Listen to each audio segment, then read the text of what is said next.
buenas noches a todos. Bienvenidos a la sesión interhospitalaria de este mes de julio, hoy a cargo del Hospital Central Militar. Le voy a dar la palabra a la doctora Nancy Aguilar, que es la próxima directora y presidente del Congreso de Mérida 2027, que tiene unas palabras para ustedes. Muchas gracias. Buenas noches, muchas gracias por la oportunidad. Qué bueno que están todos aquí. La verdad es que es un gusto que toda la gente joven participe en nuestros congresos, pero necesitamos saber qué necesitan. Este congreso se va a caracterizar por inclusión, entonces ustedes son una parte muy importante en esta cuestión de investigación, innovación. Los residentes forman parte de esta situación de crecimiento de la sociedad. Los necesitamos a todos en el congreso. Yo sé que algunos por guardias, por cuestiones de trabajo, de rotaciones, a lo mejor no van a poder ir, pero sí me interesa mucho saber su opinión para poder ofrecerles lo mejor en este congreso. Este QR que les presento es una encuesta para saber sus necesidades, para saber qué ofrecerles que sea atractivo para ustedes, para que los podamos tener con mucho ímpetu y mucho agrado en Mérida 2027.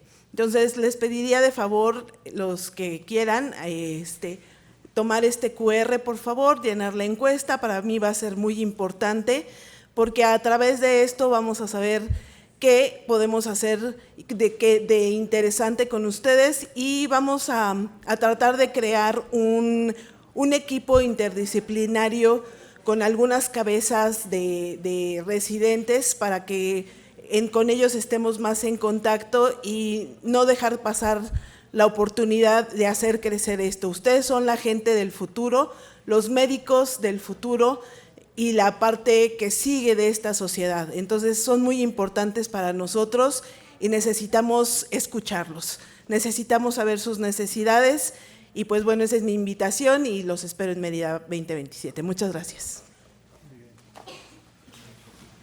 Bueno, vamos a seguir con la sesión. Bueno, hoy está a cargo del Hospital Central Militar.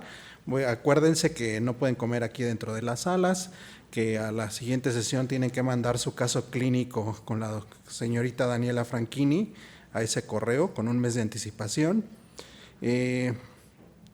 Tenemos ahorita una nueva modalidad. La gente que está participando aquí con nosotros como ponentes de la sesión interhospitalaria, estamos aprovechando ese caso clínico para meterlo en la nueva sección de anales de otorrinolaringología. Están invitados ustedes son una parte muy importante, como ya les mencionaron, para que puedan participar. Pueden mandar casos clínicos, pueden mandar técnicas quirúrgicas, cartas al editor. ¿Sí? Estamos pretendiendo que esta publicación sea de una forma mucho más periódica y obviamente más fácil para ustedes. Ya saben, prohibido introducir alimentos, nos tenemos que dirigir con el mayor de los respetos. El día de hoy yo voy a ayudar a coordinar porque no tengo ahorita ninguno de mis coordinadores. Ya saben, bueno, va llegando, impuntual, pero bueno. Ahora la revista está a cargo del doctor Gabriel Mauricio Morales Cadena. ¿Sí? Hay ciertos requisitos que ya aparecen en la página para que ustedes puedan tener la publicación. Tenemos ahora un nuevo programa para ustedes que se llama, que es para que puedan trascender. El objetivo de ahora es para el final de todo el año de casos clínicos, vamos a hacer la rifa de una camilla quirúrgica, un sillón para su consultorio. ¿Estamos de acuerdo? Ahorita se los voy a enseñar. Ustedes por venir a nosotros, ese es el sillón que compramos, ¿sí? Obviamente saben que en cada una de las sesiones estamos rifando algunos regalos, tenemos otoscopios, tenemos pijamas quirúrgicas, ya había algunos que se ganaron algunas, ¿sí? Al final de todos los casos clínicos, al final del año vamos a hacer la rifa de este sillón. Pero ¿cómo lo vamos a hacer? Vamos a dar un puntaje. Ustedes por el puro hecho de venir ya tienen un punto, si llegan puntuales, obviamente. Si ustedes participan durante estas sesiones, vamos a estar tomando sus nombres y vamos a darles también un puntaje para que vayan acumulando. Así, con ustedes, entre más participen, entre más estén aquí y tengan una participación activa en estas sesiones interhospitalarias, se sumarán puntos para la rifa de este de este sillón. Entonces, esto es algo que los estamos tratando de motivar, generar cierta pertenencia para nuestra sociedad. Para nosotros es muy importante que una vez que ustedes finalicen su residencia puedan pertenecer a nuestra sociedad. Entonces, ya saben cómo está ahora el puntaje. Por asistir 1 punto, por participar les voy a dar 1 punto, máximo 3 puntos por sesión, ¿sí? Si ustedes son los ponentes también les voy a dar un puntaje, entonces también para que se estén peleando en sus sedes de ser los que van a presentar el caso, porque eso pues también tiene que tener un reconocimiento. La siguiente sesión, bueno, sesión mensual va a ser ahora en las oficinas del ESMOR a cargo del doctor José Alfonso Mesa Medina, los esperamos. Es también muy importante para mí que ustedes puedan asistir. Sí, es muy triste ver que las sesiones va poca gente. ¿Por qué? Porque la tenemos en la parte híbrida, mucha gente se conecta. Entonces también vamos a tener por ahí ciertos regalitos para la gente que vaya de forma presencial.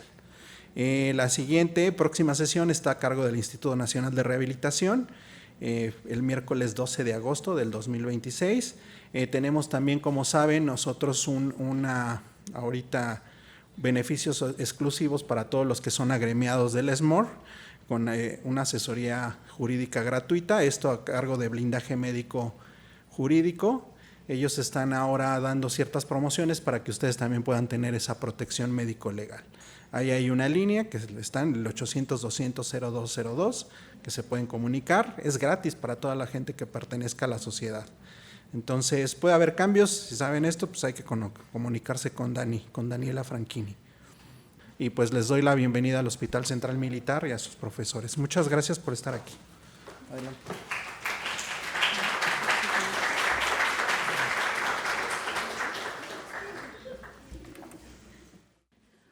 Muy buenas noches a todo el auditorio.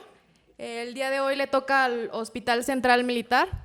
Agradecemos la asistencia de nuestro jefe de servicio, el doctor Jorge Carlos Mauricio Ferrer, y nuestro coordinador de esta sesión, el doctor Jorge Alberto Romo Magdaleno. Los ponentes somos la de la voz, la doctora Suyín Madaicerón López, la doctora Fernanda Vázquez y el doctor Jesús López Palomo. Vamos a iniciar con nuestro caso clínico.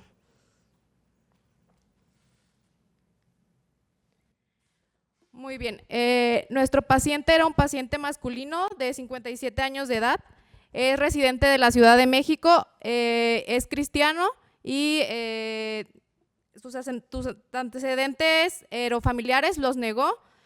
Antecedentes no patológicos, refirió que estuvo fumando por 2 años, 2 cigarrillos a la semana con un índice tabáquico de 0.2, que realmente no era relevante. Etilismo ocasional, igual 2 años antes del diagnóstico que presentó en nuestro hospital, lo suspendió al momento de las lesiones que presentó. Era militar retirado y en los últimos meses estaba trabajando de vigilante en una construcción con exposición a cementos. No tenía ninguna toxicomanía, sus habitaciones, su casa contaba con todos los servicios y su estado civil es casado, perdón. El paciente es diabético, se controlaba con metformina cada 24 horas, no tenía alergias, no tenía antecedentes quirúrgicos ni traumáticos de importancia y no había recibido ninguna transfusión. Bueno, de su padecimiento actual, el paciente inició en diciembre del 2024. Él refirió que empezó con rinopatía obstructiva de predominio izquierdo, tenía sensación de cuerpo extraño, epistaxis intermitente de ese mismo lado, se acompañaba con rinorrea hialina, estornudos constantes, comenzó con cefalea en región frontal y plenitud facial, y realmente acudió a nuestro hospital un mes después de esos síntomas por presentar aumento en el dorso nasal del lado izquierdo. ¿Hasta aquí alguien tiene alguna pregunta de los síntomas o de los antecedentes que mencioné de este paciente?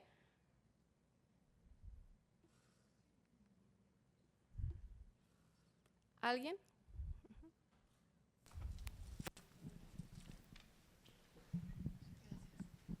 Hola, María Morales, R4LG González. ¿Que el paciente presentara dolor? Sí, tenía dolor en el dorso nasal del lado izquierdo, tenía cefalea frontal y plenitud facial. Alteraciones visuales, limitación en los movimientos oculares. Ahorita vamos a ir con la exploración, pero no tenía alteraciones en los movimientos oculares, no tenía disminución de la agudeza visual. Ok.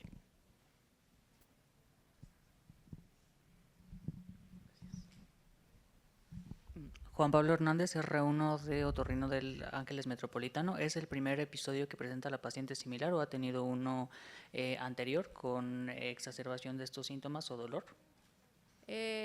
Presentaba todos estos síntomas durante un mes y fue que decidió acudir, pero el síntoma principal que lo llevó a presentarse a nuestro hospital fue realmente el aumento de volumen en el dorso de la nariz. ¿Hiposmia o anosmia referida por el paciente? No, se evaluó el olfato con la escala análoga del olfato, no refería ninguna pérdida del olfato hasta el momento en esa exploración. Constanza R2 del INER. ¿En algún momento tuvo rinorrea purulenta y cómo se controlaron esas epistaxis? Es decir, ¿fueron muy abundantes y cada cuánto las tenía? La rinorrea, al momento de la exploración, de la fosa del lado izquierdo sí se veía un poco purulenta, del lado derecho estaba más hialina. Las epistaxis refiere que era una vez por semana, se controlaba con presión, pero realmente la epistaxis no era tan llamativa, tan grave. ¿Alguien más?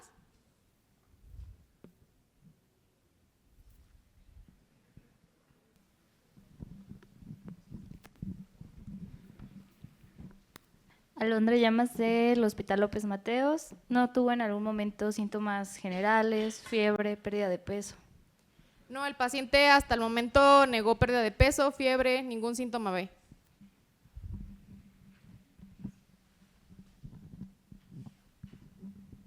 Listo. Bueno, vamos a continuar. Bueno, previo consentimiento informado de nuestro paciente, se tomaron unas fotos para la exposición de su caso. En la exploración, pues en la cara tenía asimetría facial por el aumento de volumen en el dorso nasal izquierdo. También pues la mirada del lado izquierdo tenía elevación de la mirada, pero esto no producía trastornos en el movimiento de los ojos, ni tampoco disminución de la agudeza visual. Tenía un aumento del espacio intercantal y no tenía alteración en el olfato. El paciente refería hipoestesias en esta región y en la región malar izquierda igual. Los oídos se encontraban sin alteraciones y en los pares craneales no vimos tampoco alguna normalidad. La mímica facial estaba conservada y no sé si alguien más tenga una pregunta de esta exploración. Hola, Scarlett Ramírez del Hospital Adolfo López Mateos. ¿En algún momento tuvo como cambios de la temperatura, eritema o cambios, pues sí, cambios de la coloración de la piel? Él no nos refirió ningún cambio de temperatura, ni en la exploración tampoco se veía diferencias en el cambio de la piel, tampoco se palpaba eritema, ni no se sentía caliente.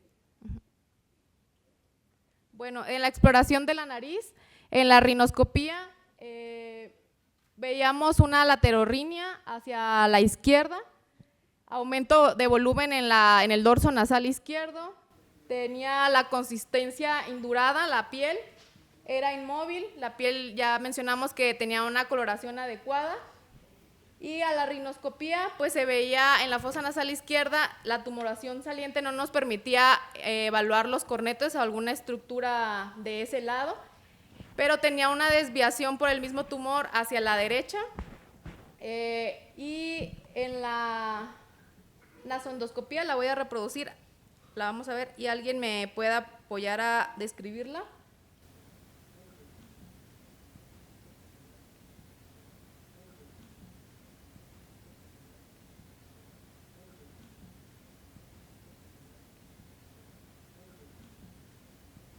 Es Paola Ramírez del R2 del Hospital Centro Médico Naval. Vemos en la en endoscopía, ¿sí la puede regresar? Es que no. Sí. No se logra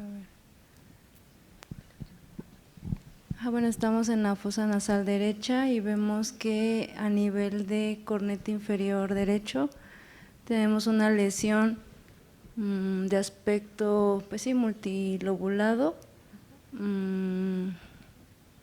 Se ve friable, bordes irregulares, que abarca hasta el área de pues, todo el cornete inferior y hasta la nasofaringe, pero pues no se logra ver más. Ok, muchas gracias, doctora. Bueno, vemos una lesión, como dijo, multilobulada, levemente friable, realmente la manipulación pues no sangraba, era independiente del cornete inferior derecho y al final del video también vemos que esa lesión se encuentra en el septum posterior y en la nasofaringe, en la pared de la nasofaringe. Y del lado izquierdo, pues la tumoración salía totalmente de la fosa nasal izquierda, no nos dejaba observar los cornetes o demás estructuras internas. Con esta lesión, ¿ustedes tomarían alguna biopsia o qué decidirían hacer? ¿La tomarían en consultorio o en quirófano? A ver, doctor, tú que estás con el celular. Bueno, aquí también hay que determinar que doctor Saladiel, R4 del Hospital Naval, hay que determinar pues qué tanto está abarcando el tumor. A lo mejor antes de pensar en una biopsia, tomar una tomografía.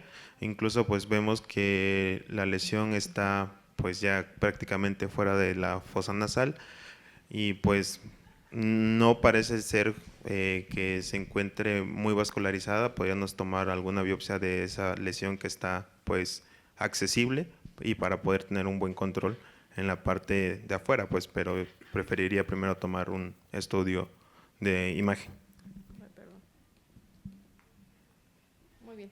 Bueno, nada más como un dato, le decidimos tomar una biopsia, sí le mandamos estudios, ahorita vamos a preguntar qué estudios le enviarían. Decidimos tomar una biopsia en consultorio, por eso tomamos esos factores de que la lesión no estaba pues muy vascularizada, que el paciente no tenía compromiso de la vía aérea, toleraba la toma de la biopsia, todos esos factores pues los consideramos, no tenía factores de coagulación alterados. Y continuando con la exploración, pues cavidad oral, realmente no había ninguna lesión y en cuello no se palpaban adenopatías o algún ganglio sospechoso. ¿Alguna pregunta hasta aquí de todos los síntomas que ha presentado, antecedentes y de la exploración que llevamos hasta el momento? Bueno, vamos a continuar. Hasta aquí, ¿alguien le enviaría otro estudio? Ya mencionaron que una tomografía. A ver, ¿quién lo escogemos?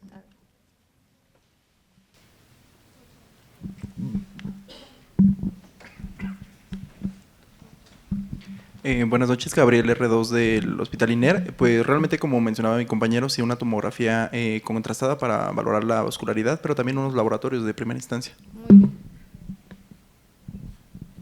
Bueno, estos son los laboratorios con los que ingresó nuestro paciente. A nuestro paciente decidimos tomarle la biopsia e ingresarlo para la toma de estudios de extensión, tanto de imagen como los laboratorios. ¿Alguien ve alguna alteración en estos laboratorios?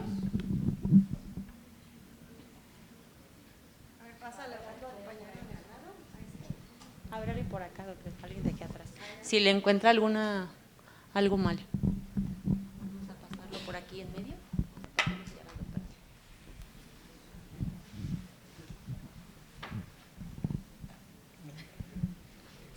Pues solamente se alcanza a ver ligera leucocitosis.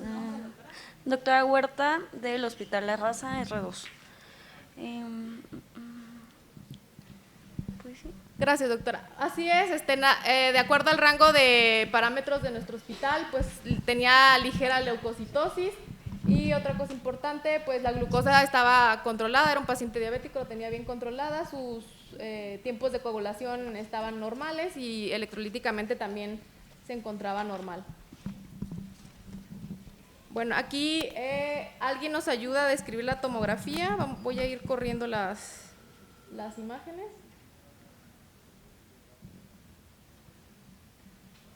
Ahí me detengo un poco.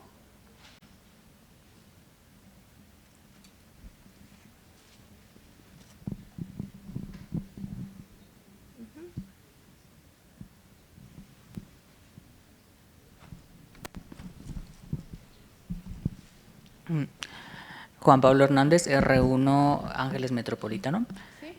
Observo una tomografía corte axial simple, o sea, no contrastada, con ocupación, o se observa ocupación del seno, en la totalidad del seno maxilar izquierdo. Está desplazando el septum septum nasal hacia la derecha, también hacia las celdillas etmoidales, tanto las anteriores como las posteriores están ocupadas por una lesión hiperdensa. Se observa también la pared medial del seno maxilar está erosionada y ya. Bueno, sí, y ya. ¿Alguien nos ayuda describiendo oídos y a lo mejor la órbita? Creo que también sería importante ver esta zona. ¿Alguien más? Sandra Martínez, R2 del GA González. Entonces, en cuanto a los oídos, se observan las celdillas mastoideas con adecuada neumatización. No parece haber ocupación del conducto auditivo externo. En este corte específicamente no alcanzo a ver la cadena osicular. Espérame.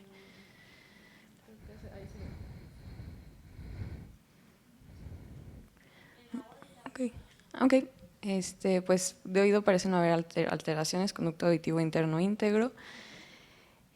En cuanto a la órbita, se ve también erosión de la pared medial de la órbita, con una tumoración isodensa tejidos blandos que está protruyendo hacia la órbita y desplazando el globo ocular hacia anterior. También se ve aumento de volumen del tejido blando periorbitario. Y sí, no se podría medir, pero yo creo que el paciente tiene proptosis. Y la masa se ve también que como la rama maxilar la rama frontal del maxilar también la está desplazando anteriormente y la tumoración está protruyendo en la raíz nasal, lateral a la raíz nasal. Bueno, gracias, doctora. Sí, es una lesión muy, muy extensa. Está ocupado el seno maxilar, está ocupado la fosa nasal izquierda. Conforme vamos pasando los cortes, vemos que esa lesión erosiona la pared del maxilar del lado izquierdo, también erosiona los huesos de los cornetes. Mencionó alguien proptosis, realmente por datos radiológicos lo medimos. Con apoyo de los doctores radiólogos del Hospital del Conde que nos ayudaron. Se mide una línea intersegomática. Esta debe de medir de aquí a acá, se traza una línea intersegomática y si mide más de 21 milímetros podemos considerar que es proptosis. El paciente medía 18 milímetros, entonces no se consideró radiológicamente proptosis.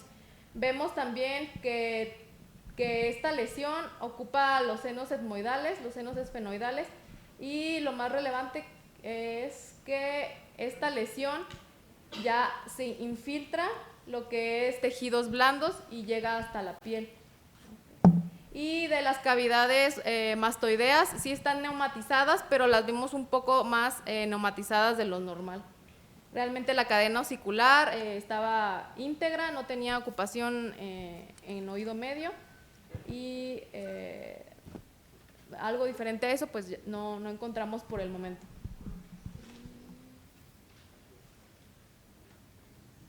¿Alguien más quiere complementar o que quiera anexar algo? La lesión también estaba ocupando el seno frontal del lado izquierdo. Esta es la proyección coronal.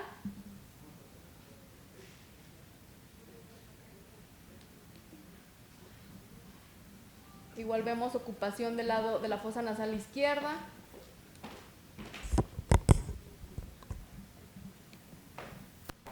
Aquí algún dato que note algo en especial. ¿Alguien podría decir el sitio de implantación o el origen de esta lesión?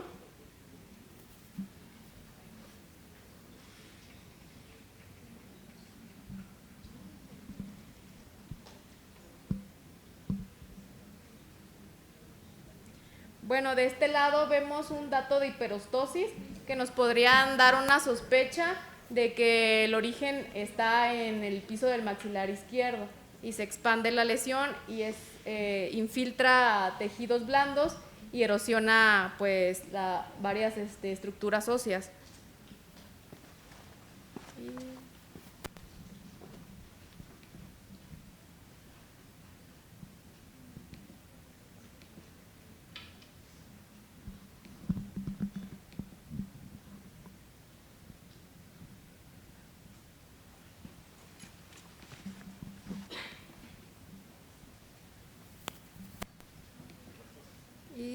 En este corte igual se ve el foco de hiperostosis, igual en el seno maxilar izquierdo, en el piso. Y todas las estructuras que ya mencionamos que estaban ocupadas. Con estos datos, ¿alguien nos apoya dando los diagnósticos?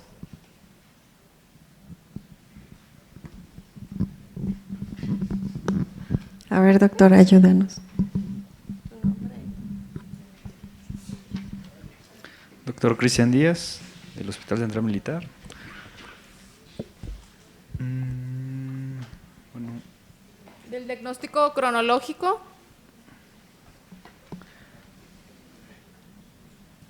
El cronológico, pues es un padecimiento crónico.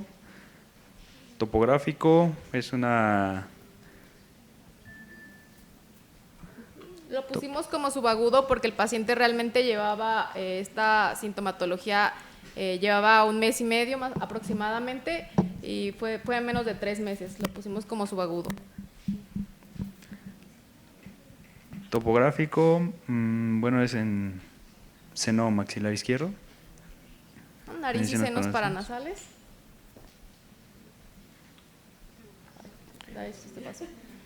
Bueno, el etiológico. Tumoral, etiológico tumoral neoplásico. Neoplásico, no sabemos si benigno o maligno. ¿Alguien podría decir ciertas características que nos orienten más a saber si es maligno o benigno en este caso? A ver, aquí atrás, por favor. Bueno, en este caso, bueno, Ilse va a caer R4 ¿Tú sospechas más de que sea maligno o benigno y por qué? Pues, en cuanto a la imagen, creería que es benigno, pero en relación a la clínica, que tendría que hacer como diagnóstico diferencial, también pensaría en algo maligno, más que nada en la clínica, pero en sí todos los datos, incluso de la tomografía, están dando prácticamente algo benigno como una papiloma nasal invertido. Yo. Hola, Andrea Juárez, R4 de López Mateos. Bueno, por los datos tomográficos, pues yo daría sospecha de malignidad por la destrucción ósea que tiene el paciente a nivel pues de piso de órbita, la pared lateral del maxilar, pero pues yo también sospecharía de un papiloma nasal invertido, o sea, de algo benigno. Claro, la lesión, su aspecto nos hace sospechar de un papiloma nasal invertido, no tiene tantas características clínicas de malignidad, pero tomográficamente la erosión nos hace sospechar de algo maligno, ¿no? Ay, perdón, voy a interrumpir. Y en caso de que fuera un papiloma nasal invertido, ¿cuál es la probabilidad o riesgo de que sea maligno? A ver, doctora. Tu nombre, por favor, que no lo anoté. Ilse Vaca R4, del 5 al 15% se relaciona a carcinoma epidermoide. ¿Y en este paciente dejarías ese mismo porcentaje? Depende también sus antecedentes. Tiene como antecedente el tabaquismo y la exposición a solventes, ¿cierto? Entonces, pues prácticamente, pues sí le dejaré. Bueno, ahorita lo vamos a ver bien a detalle en la revisión, pero el porcentaje aumenta cuando las lesiones son multifocales.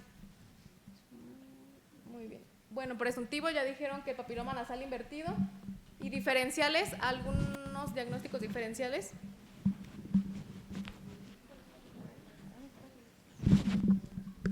A ver, ¿quién piensa que pudiera ser un estesioneuroblastoma?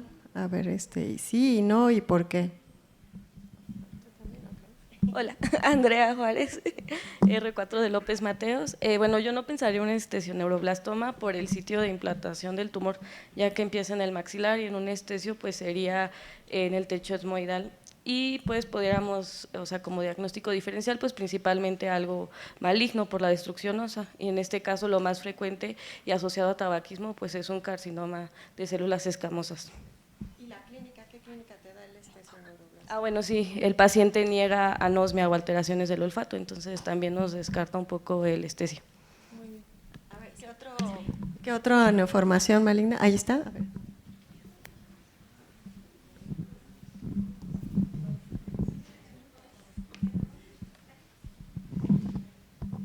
Alondra Llamas del Hospital López Mateos R2. Bueno, yo no iba a responder esa pregunta, pero no, es que yo, bueno, por o sea, el aspecto endoscópico también, que es como de aspecto polipoide, también parece un papiloma nasal invertido, y pues también por la imagen, los sitios de hiperostosis, o sea, sí, pero pues sí podría tener su transformación maligna. Bueno, como ya mencionamos, en el momento en el que lo vimos en la consulta tomamos una biopsia y este fue el reporte de patología, reportó un papiloma nasal invertido de 1.2 centímetros, pero continuó el seguimiento con nuestro paciente.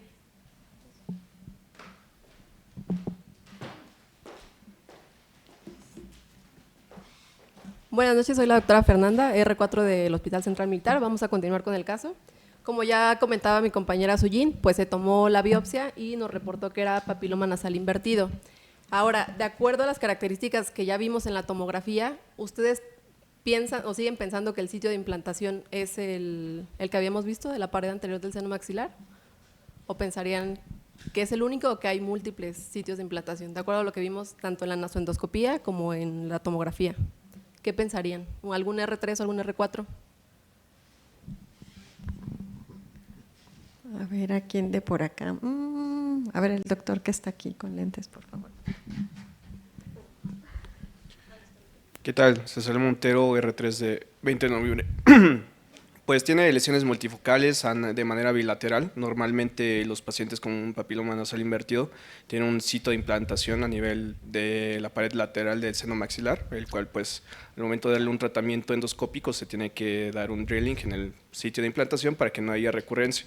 Pero pues vimos que en la cola del cornete inferior del lado contralateral pues, también hay presencia de lesiones que pues la verdad el volumen es bastante considerable, entonces tal vez sí es de implantación multifocal, ¿vale? Y más los antecedentes, pues sí hay que, pues inclusive biopsiar esa parte, ¿no? Sí, exactamente, doctor, muchas gracias.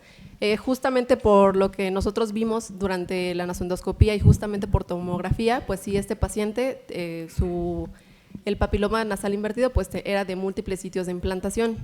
Ahora, ¿algún R3 o algún R4 que me ayude y me diga qué seguiría para este paciente? ¿Qué tratamiento le propondrían ustedes en su hospital? A ver, por acá, ¿algún R3 o R4?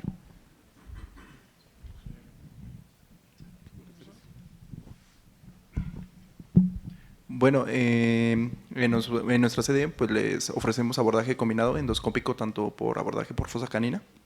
Entonces, pues sí, sería como que el abordaje que le ofreceremos a este paciente. Ok, ¿alguna otra opinión?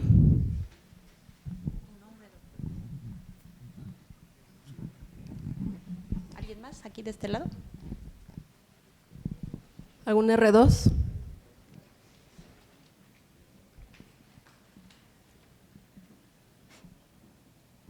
A ver, por acá, ¿algún R2? ¿Algún otro abordaje? Abierto, Porque, endoscópico, no una sé. rinotomía lateral, O un de deglobin, algo. ¿Por qué sí, por qué no? A ver, por acá, ¿algún R3? ¿R3 aquí? ¿R3 aquí de este lado? ¿Qué ven más factible, un deglobin o una rinotomía lateral? O solamente endoscópico a lo mejor. ¿Algún R3? R4.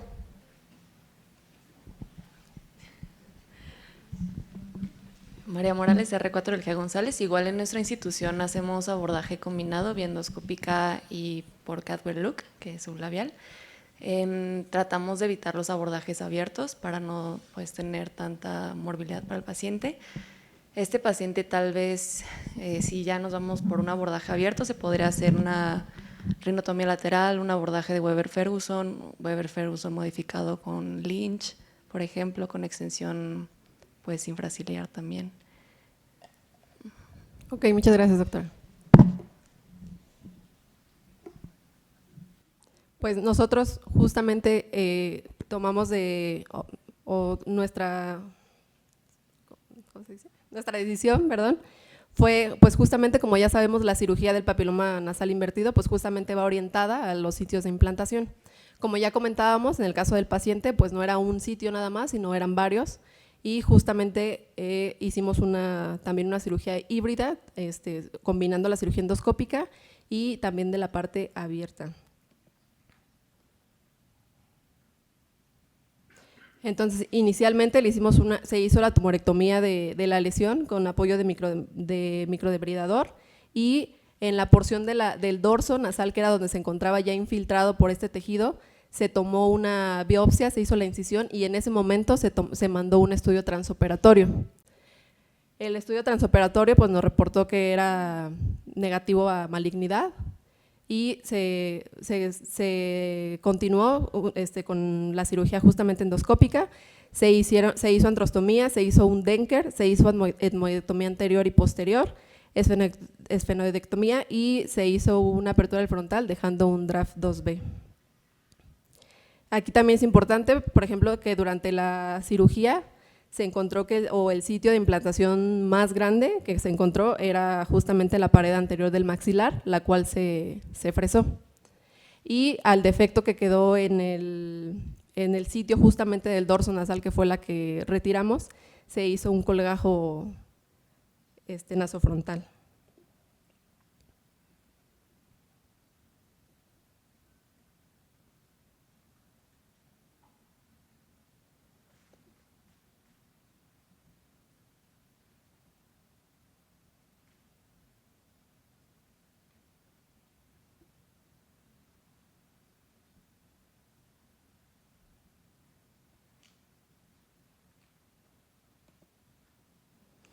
Bueno, pues justamente de la cirugía que ya les había comentado, de las muestras que se mandaron a patología, tanto del hueso nasal, de la mucosa, tanto del septo nasal, de los cornetes medio inferior, la mucosa de los etmoides y a nivel de la nasofaringe, pues todos nos reportaron que era papiloma nasal invertido. Y pues la piel, pues justamente que era sin datos de malignidad.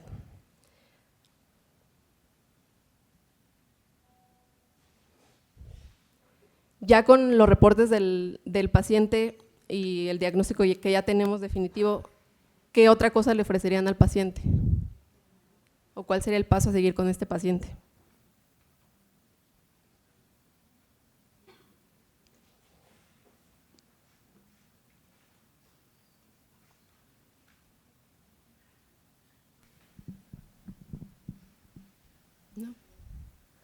Bueno, al paciente se le hizo la cirugía de remodelación, más o menos un mes después de que fue la primera cirugía, se hizo la remodelación del colgajo. Cuando hicimos la cirugía, pues el colgajo ya se encontraba con una adecuada irrigación, por lo cual se decidió hacer la remodelación. Y una pregunta para R2, en un seguimiento de un paciente con un papiloma nasal invertido, ¿cuándo se recomienda o cada cuánto se recomienda que se le haga una nasoendoscopía?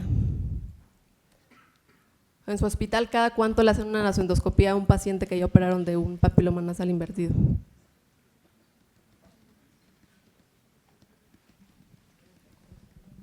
A ver, doctora, ayúdame.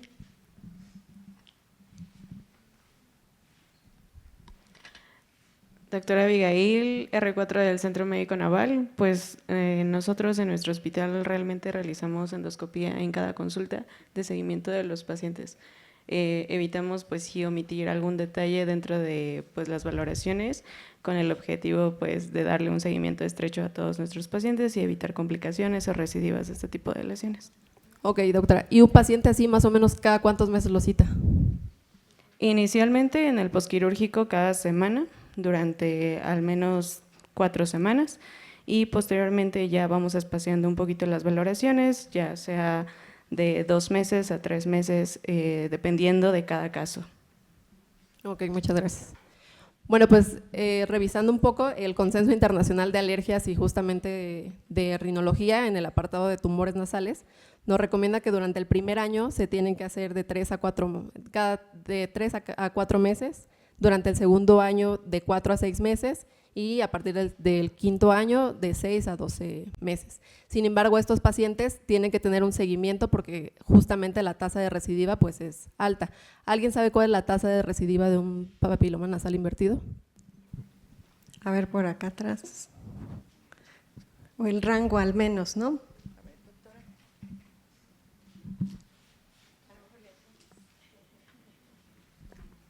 Claudia, R3 del 20 de noviembre. De un 20 a 30%. A ver quién da más. A ver por allá, doctor.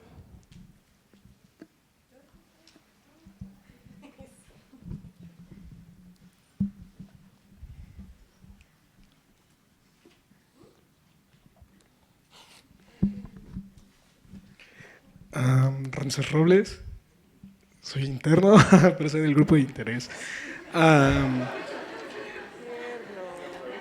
Un 45% yo diría.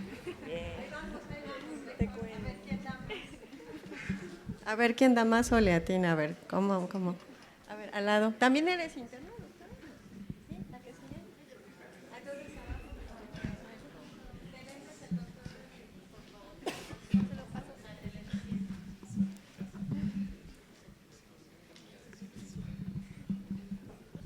50%. 50%. No, pues… Juan Pablo Hernández, R1 Ángeles Metropolitano, de 10 a 14%. Más o menos va del 15 al 30-35% cuando existe un sitio de implantación únicamente, y esto también depende justamente si los sitios de implantación pues fueron resecados en su totalidad.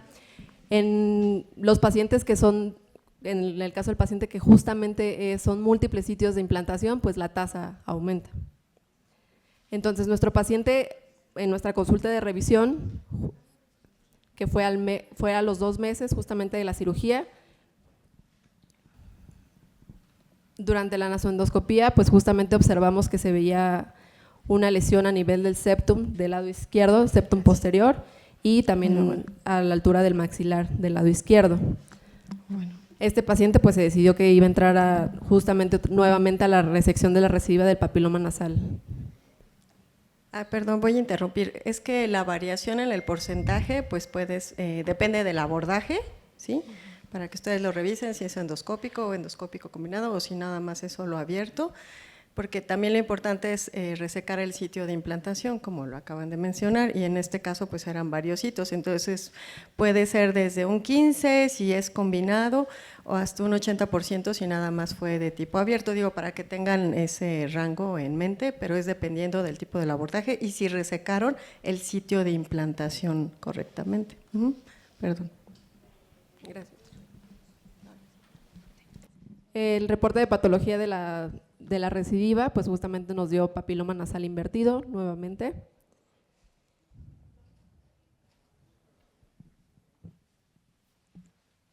Posteriormente el paciente llegó en julio con nosotros, ingresó por el servicio de urgencias presentando otalgia, otorrea e hipoacusia del lado izquierdo. ¿Algún R1 que me ayude a describir la otoscopía? A ver, aquí algún R1.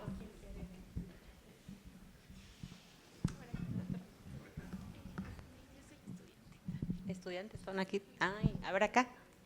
¿Sí son Rs o estudiantes? Ay, ya no sé.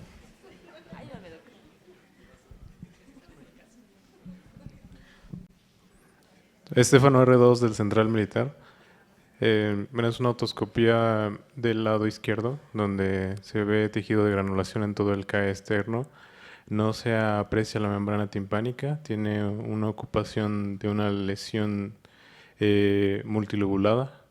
Yo podría decir que polipoidea y friable. En la audiometría tienes una hipoacusia conductiva del oído izquierdo de una brecha como de 20 decibeles y del oído derecho es una normoacusia. Ok, muchas gracias, doctor. ¿Alguien más tiene algún otro comentario?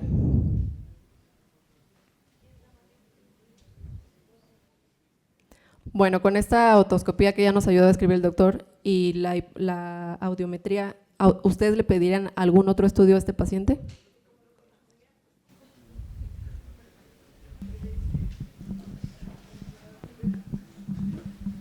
Hola, Scarlett Ramírez, R2 del Hospital Adolfo López Mateos. Pues sí, una nueva tomografía simple y contrastada de oído y mastoides para ver la extensión de la lesión y pues más que nada empezar como a definirlo un poco. Ok, muchas gracias, doctor. A la lesión que tiene el paciente en el conducto, ¿ustedes la biopsiarían o esperarían a la tomografía?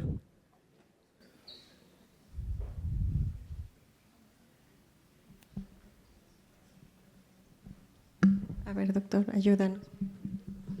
Yo me esperaría la tomografía primero. Ok. Pues justamente nosotros le mandamos una tomografía de oídos. ¿Alguien que nos ayude a describir la tomografía?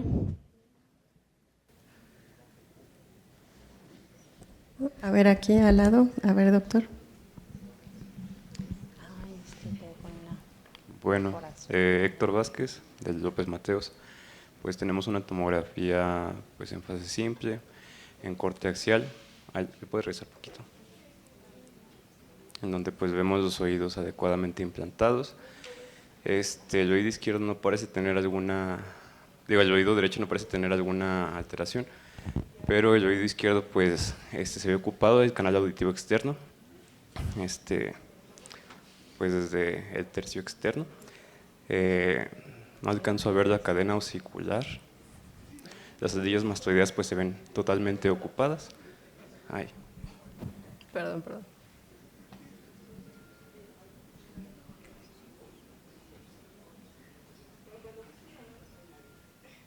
Bueno, ahí se ve la cadena osicular. No alcanzo a distinguir pues alguna alteración o erosión de la cadena osicular, pero pues la caja timpánica y las aldillas mastoideas están totalmente ocupadas. El canal auditivo externo no parece tener alguna alteración, se ve adecuadamente en su tamaño, ni se ven dilataciones o erosiones de las estructuras óseas. Ahí sí se ve ya, bueno, sí se ve un poquito de erosión creo que sí está erosionado el tegmen mastoideo y el tegmen timpani. Y pues nada más, pues todo está ocupado desde el canal auditivo externo hasta el oído medio y aldillas mastoideas. Y pues ya. Sí, muy bien, doctor. Justamente en la tomografía, pues como ya comentaba el doctor, se ve la ocupación del oído medio, del oído externo y justamente se observa una lesión lítica en la mastoides, donde ya erosiona justamente las celdillas, el hueso. Se observa una destrucción en la pared posterior mastoidea, en el tegmen timpani, y ya se ve que comunica con la fosa posterior, también sí lo alcanzaron a notar. Teniendo la tomografía, ¿le solicitarían algún otro estudio o cuál sería el paso a seguir con este paciente?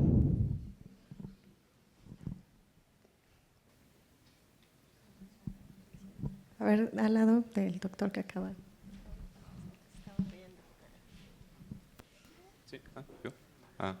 Bueno, Héctor Vázquez igual, de López Mateos. Pues le pediría una resonancia magnética para valorar, pues, o sea, como ya hay extensión a la fosa posterior, pues ver el tipo de pues características que tiene pues la lesión que está invadiendo hasta allá. Ok, muchas gracias, doctor. ¿Algún R1 que me diga ¿En qué nos ayuda la resonancia magnética en comparación con la tomografía?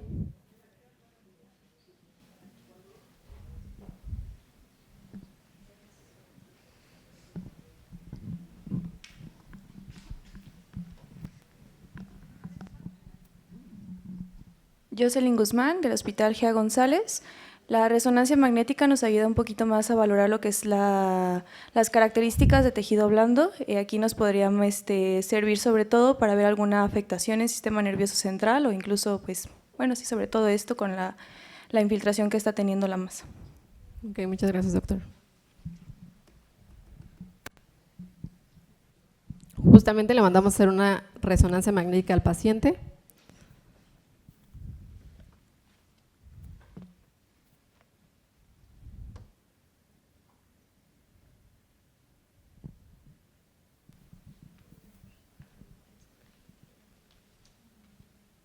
¿Alguien que nos pueda ayudar a describir la resonancia?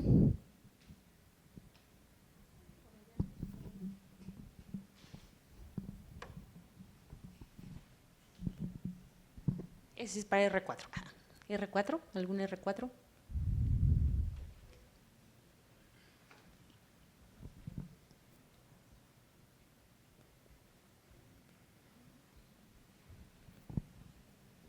A ver, por acá.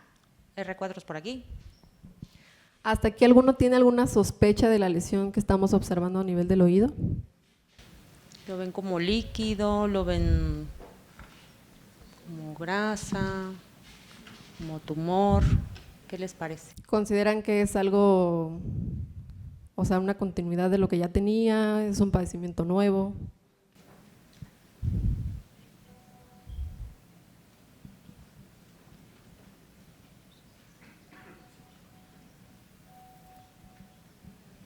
¿Cómo ven? A ver por acá. Javier R1 del INR, pues yo creo que podría ser una continuidad del padecimiento que ya tenía. Quizás hubo extensión a través de la trompa de Eustaquio hacia el oído, pues sí, izquierdo. Sí, exactamente, doctor, muchas gracias. Ahora, de acuerdo a la resonancia magnética, si nosotros sospecháramos que es una continuidad, o sea, justamente del papiloma nasal invertido, ¿qué características buscaríamos que nos hicieran o que sí nos orientaran a que sigue siendo papiloma nasal invertido? Pedro González del Gea González, un patrón cerebriforme. Muy bien, doctor. ¿Usted logra identificar aquí el patrón cerebriforme? Sí se ve. Muchas gracias. Sí, justamente eso es lo que nosotros esperaríamos encontrar o que buscaríamos en una resonancia para que nos dijera que justamente se trata del papiloma, que es justamente lo que pues presentaba el paciente. De acuerdo a los hallazgos, tanto de la resonancia como de la tomografía,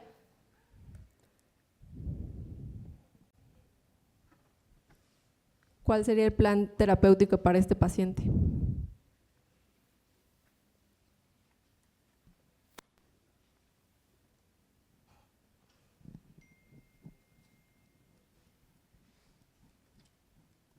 En sus hospitales, ¿qué le harían a este tipo de pacientes?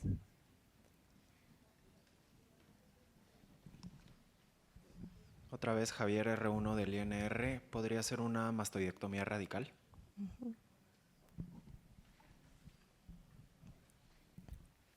Ok. En el hospital justamente le hicimos una mastoidectomía radical al paciente. Justamente a la otoscopía, pues se veía un tejido polipoideo muy friable. Al momento de estar haciendo la mastoidectomía, pues las celdillas mastoideas estaban totalmente ocupadas de tejido, era friable y se observaba mucha destrucción ósea. Incluso al momento de estar haciendo el fresado, pues es como si el fresado se hiciera casi en automático porque estaba todo totalmente destruido. En este caso, el tejido que encontrábamos aquí se mandó a estudio transoperatorio y nos reportó papiloma nasal invertido.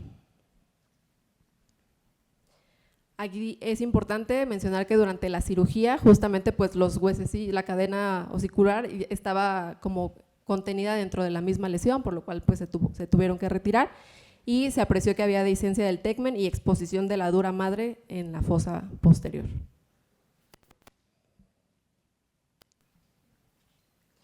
Ahora, ustedes con todas esas características que ya vimos por resonancia, por tomografía, por los hallazgos que ahorita les comenté a nivel de la cirugía, ¿pensarían que es papiloma nasal invertido?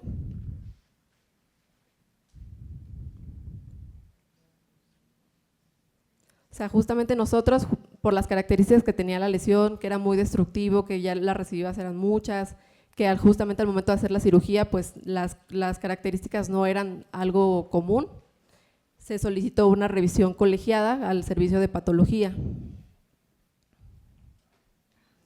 En el servicio de patología pues nos reportaron que era carcinoma de células escamosas. Ahora, algún R2, de acuerdo a las características que ya les mencioné que encontramos a nivel de la cirugía, ¿cómo estadificarían este paciente?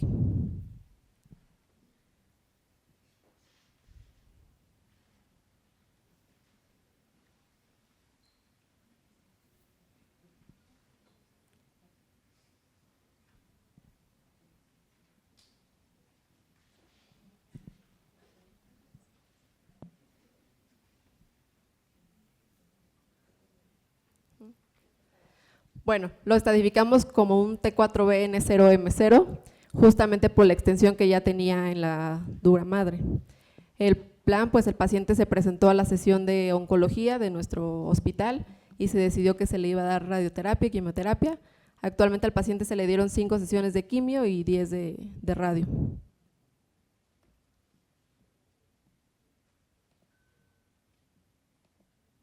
La actualidad del paciente, pues a la nasoendoscopía en realidad pues se encuentran los cambios posquirúrgicos, pero el paciente ya no presenta ninguna lesión de aspecto.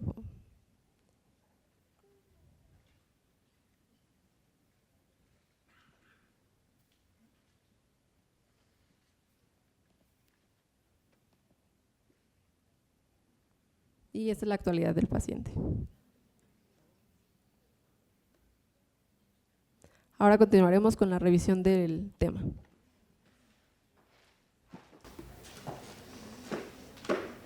Buenas noches, Jesús López, R2 del Hospital Central Militar. Ahora vamos con la revisión del tema que va a ser papiloma nasal invertido.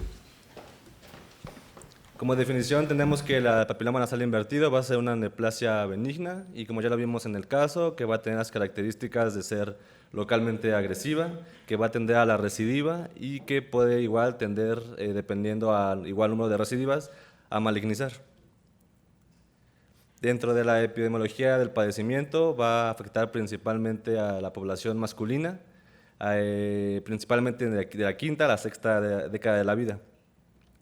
Va a abarcar el 4.7% de todas las neoplasias de los senos, cavidades nasales y senos paranasales. Va a tener una incidencia estimada de 0.74 a 1.5 personas por cada 100.000 habitantes por año. El porcentaje de recidiva va a ser del 15 al 20%. Esto se puede extender hasta un 30-40% dependiendo del número de recidivas que tenga el paciente, igual el sitio de implantación, si se logra resecar por completo, como ya lo había mencionado antes. Y el porcentaje de malignizar va a ser del 5 al 15%. Esto igual teniendo en cuenta algunas características de la lesión. Dentro de los factores de riesgo principales van a estar los factores ambientales, que ahorita los vamos a mencionar, factores angiogénicos, la influencia por inflamación crónica también se ha visto reportada que puede tender a tener implicación en el padecimiento de la enfermedad y la presencia de virus papiloma humano. A su vez, los factores de riesgo también se pueden dividir de acuerdo a en qué van a afectar, ya sea la aparición, ya sea la recidiva o sea a la malignización del padecimiento. Factores de riesgo que nos van a ayudar o van a afectar en la aparición va a ser la presencia del virus papiloma humano, en principalmente las cepas de bajo riesgo, que son la 6 y la 11, la exposición a algunos químicos como el humo de soldadura o también algunos solventes orgánicos, la inflamación crónica como pacientes que han tenido rinosinusitis crónica, también se ha visto que pueden tener implicación en la enfermedad, y factores moleculares, principalmente en la mutación en el exón 20 del factor de crecimiento, el receptor de crecimiento del factor epidérmico. Los factores de riesgo que van a verse implicados en la recidiva va a ser principalmente que haya una enfermedad residual, esto dependiendo de la cirugía, que no se haya logrado una adecuada identificación del sitio de implantación del papiloma y que no se haya logrado fresar o resecar ese sitio de implantación, la exposición al tabaco, y también se ha visto que las lesiones en el seno frontal tienen mayor tendencia a la recidiva, o el estadio Kraus T3, que básicamente es que abarca el seno frontal. Y para malignizar, pues igual el virus del papiloma humano, la cepa 6 y la 11, que son las de bajo riesgo, y la presencia del tabaquismo, como igual lo tenía nuestro paciente. Ya dentro de la fisiopatología, lo principal es tener en cuenta el epitelio de la cavidad nasal y senos paranasales, que se conoce como la membrana de Schneider, que va a ser de origen ectodérmico, que a diferencia del resto del epitelio del tracto respiratorio, va a ser de origen ectodérmico, como ya lo mencioné, y va a tener mayor tendencia a generar una metaplasia por algunas características de este epitelio, aunado a los desencadenantes, que va a ser, como les dijimos, la inflamación crónica, el virus del papiloma humano y la exposición a algunos carcinógenos o exposición a los químicos o tabaco. Se va a ver principalmente afectado mediante dos mecanismos. El principal va a ser la mutación al exón 20, que va a afectar al receptor del factor de crecimiento epidérmico, y por otra parte el virus del papiloma humano va a afectar actuando mediante la oncoproteína E5. Estas dos vías van a converger en una activación sostenida del receptor de factor de crecimiento epidérmico, haciendo que haya una proliferación del epitelio.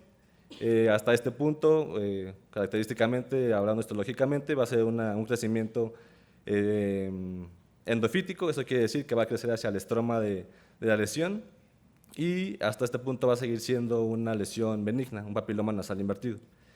Esta, aunado a algunas mutaciones que se van a ver conforme vaya avanzando la enfermedad, va a ser lo que va a provocar o que se desencadene en el carcinoma epidermoide. Hablando ya de la histopatología, del corte histológico de la lesión, hablando del epitelio respiratorio normal de la cavidad nasal, vamos a tener que va a ser del origen ectodérmico, va a estar, es un epitelio pseudoestratificado cilíndrico, que va a tener células caliciformes, como en la flecha de allá, que se van a encargar de la secreción de moco. Ya en su evolución a una lesión papilomatosa, las principales características que tenemos es que el patrón va a ser invertido, por lo que ya comentamos del crecimiento endofítico. Se van a ver algunas invaginaciones y va a haber algunos nidos en donde se van a encontrar neutrófilos, microabscesos o también microquistes, igualmente con neutrófilos en su interior. Algunos signos de alarma que nos pueden hacer sospechar de una lesión que está progresando a algo maligno es que haya atipia citológica, que haya pérdida de la arquitectura de la lesión, que haya mitosis aumentada o atípicas, que haya queratinización del corte histológico, o que haya principalmente, y lo más importante, que haya ruptura de la membrana basal. Esto básicamente nos va a decir si una lesión sigue siendo benigna o ya podemos sospechar de malignidad. A su vez, igual es importante la inmunohistoquímica que se le vaya a realizar a nuestro corte. Ya dentro del diagnóstico, como lo vimos, primero es los síntomas del paciente, la exploración física, la nasondoscopía, que igual se puede enmarcar dentro de la exploración física, los estudios de imagen y los estudios de patología. Dentro de los síntomas, el síntoma más importante y el que más predomina en los síntomas del paciente va a ser la obstrucción nasal, principalmente la unilateral, en hasta un 99%, prácticamente en todos los pacientes es el síntoma que vamos a encontrar. Se puede encontrar la rinorrea, ya sea mucopurulenta o hasta en algunos casos que tenga restos hemáticos. Va a haber alteraciones del olfato, esto principalmente va a verse afectado o va a tener mayor importancia si la lesión es grande o depende del sitio de implantación. No va a ser lo mismo una lesión que está en seno maxilar a una lesión que tal vez se encuentra en el etmoides. El paciente puede presentar epistaxis hasta en un 6%, va a tener plenitud facial o cefalea y se pueden ver síntomas por extensión local, como lo vimos en el paciente, de acuerdo al tamaño de la lesión. Se puede ver que tenga proptosis, que tenga aumento de volumen por ejemplo, en el paciente en el orto nasal, o que tenga alguna deformidad o alteración en la visión. En la nasoendoscopía lo que vamos a buscar en el paciente principalmente es identificar la lesión, que se describe principalmente como una lesión multilobulada, se puede describir como en mora o como en frambuesa, de un color gris rojizo, que puede estar o no friable al tacto. Hay que diferenciarlo bien de la presencia de enfermedades que también estén presentes, como pueden ser los pólipos nasales. Hay que, desde el momento de la nasoendoscopía, hay que valorar características que nos puedan hacer sospechar de malignidad, como lo podría ser la toma de algunos tipos de estructuras, el desplazamiento del septum nasal, que haya compromiso principalmente, y también hay que valorar en el momento de la nasoendoscopía si se puede tomar una biopsia, por las características de la lesión, si está vascularizada, qué tanto tolera el paciente para decidir tomar la biopsia en consultorio o si no tomarla en quirófano. Dentro de los estudios de imagen, el principal va a ser la tomografía. Aquí tenemos una tomografía que está en ventana para hueso, en donde el dato característico, lo que tenemos que buscar intencionadamente, va a ser el sitio de implantación de la lesión. Este sitio de implantación se va a ver o lo vamos a identificar con datos de hiperostosis, que en la imagen de arriba es la que está señalada con flechas negras, que está en la pared posterior del seno maxilar del lado izquierdo. Esta se puede ver en dos tipos, puede ser tipo cónica o puede ser tipo aplanada. Se ha visto que la tipo cónica, como es la que está en las dos imágenes, es la más específica para identificar el sitio de origen de la tumoración. Hasta en un 63% de los pacientes se puede identificar el sitio de hiperostosis, y es de importancia porque se ha visto que hasta un 83% de las pacientes que presentan esta lesión o esta característica en la tomografía se encuentra realmente ese sitio en la cirugía al momento de abordar al paciente. Otros datos que podemos identificar son adelgazamiento del hueso, de las paredes del seno maxilar, si hay o no remodelación, que se puede encontrar hasta en un 43%, y si hay presencia o no de calcificaciones. Nos apoyamos en la clasificación Kraus, que nos va a decir o va a clasificar al papiloma nasal invertido por la extensión o por las estructuras que va a estar conteniendo a la tumoración, en donde el T1 se va a limitar únicamente a cavidad nasal, el T2 va a estar ya comprometido el complejo osteomatal, el etmoides o maxilar en su pared medial, el T3 que va a estar ocupando algunas otras paredes del seno maxilar, como puede ser la pared anterior, la posterior, o el seno esfenoidal o inclusive el seno frontal. Y el TT4 que nos va a dar compromiso extranasal, o si ya tenemos alguna biopsia que nos dé datos de malignidad, se va a clasificar directamente como un T4. Dentro de la resonancia magnética, como ya lo habían comentado por ahí, lo principal que hay que identificar, vamos a ver en secuencia T1 y T2, en donde en el T1 se va a ver la lesión iso a hipointensa y en la T2 se va a ver hiperintensa. Principalmente la vamos a solicitar para diferenciar o limitar bien la lesión y poderla diferenciar de alguna secreción que haya contenida en alguno de los senos. Lo principal que hay que buscar de las características de la lesión es que se vea un patrón cerebriforme, como lo podemos ver en esta imagen. Y pues básicamente con estas características igual nos puede dar datos de resecabilidad de la lesión. Ya hablando de la biopsia, que va a ser nuestro estándar de oro para el diagnóstico, pues hay que, al momento de la biopsia, tomar un buen muestreo de diferentes tipos de sitios, porque se ha visto que puede haber falsos negativos de acuerdo de la toma de la biopsia. se puede tomar de la periferia y que únicamente reporte tejido inflamatorio, o inclusive que haya alguna enfermedad coexistente como pólipos y se logre o se tome la biopsia del pólipo y se tenga un diagnóstico incorrecto. Entonces se sugiere que se tome la biopsia de diferentes sitios de la lesión, igual como en el paciente que tenía diferentes sitios aparentes de implantación, tomar diferentes biopsias de esas lesiones para así tener el diagnóstico apropiado y no tener un submuestreo como se puede llegar a tener. Y para el tratamiento de la lesión, como bien lo vimos, el abordaje, el estándar va a ser la cirugía endoscópica, justo para evitar la morbilidad en un abordaje abierto, pero esta va a estar condicionada por la extensión de la lesión. Si la extensión o el tumor está en espacios difíciles de acceder por vía endoscópica, es cuando se va a poder o se va a preferir por una cirugía abierta o una cirugía híbrida o mixta, como lo vimos en la cirugía en el caso del paciente. Principalmente el abordaje quirúrgico va a estar enfocada en identificar el sitio de inserción de la lesión y poder quitar la tumoración, quitar la mucosa y hacer el fresado de esa lesión para evitar así la recidiva de la tumoración.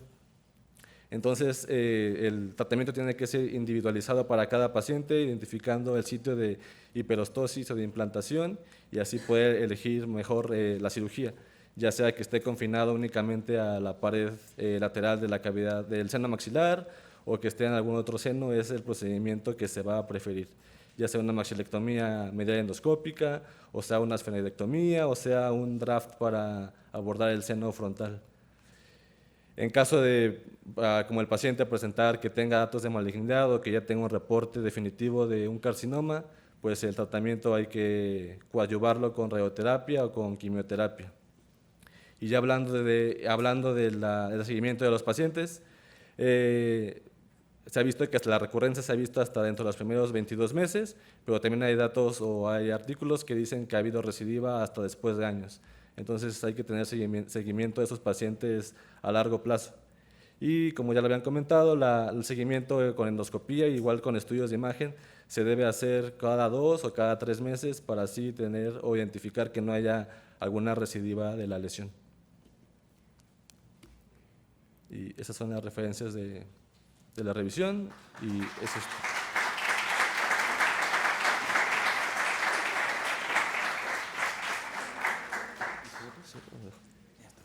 Bueno. Vamos aquí para mencionar un par de cosas.